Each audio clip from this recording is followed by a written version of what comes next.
Hi, and welcome to Daily Spiritual Thought. And today's title is Encounters. If you don't want to miss the daily reminder to keep realigning yourself, click the subscribe button and feel free to leave a like. Today, let's look at what we can learn from our encounters with other people. We were raised that when we meet someone we know, we greet each other, perhaps shake hands, exchange a few words, and then say goodbye.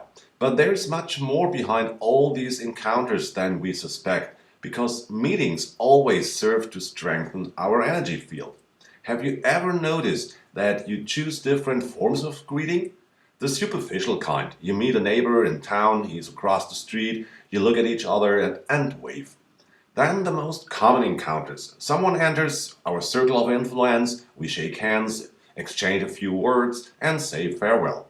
And then there are the extraordinary encounters we feel like we are embracing. But why is that? We all have high emotional intelligence and perceive vibrations before our minds register what is happening here. When friends come to visit, you notice within a few seconds what is going on. You see that something is wrong. For example, if a quarrel took place shortly before.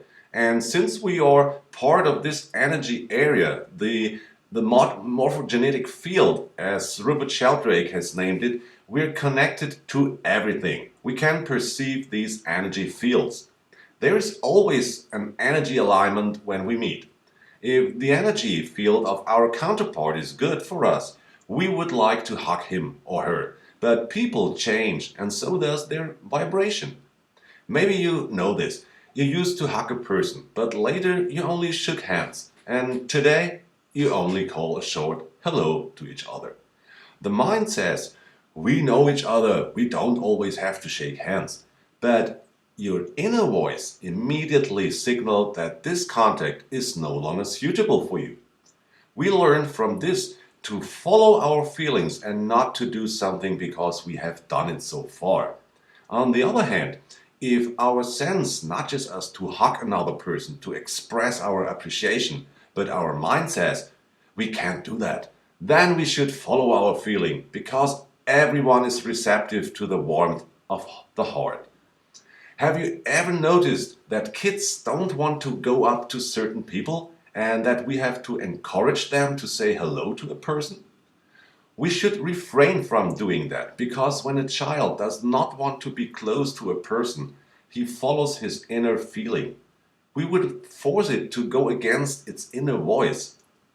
With good friends, we feel these energies best when they are not well and intuitively take them in our arms. Why?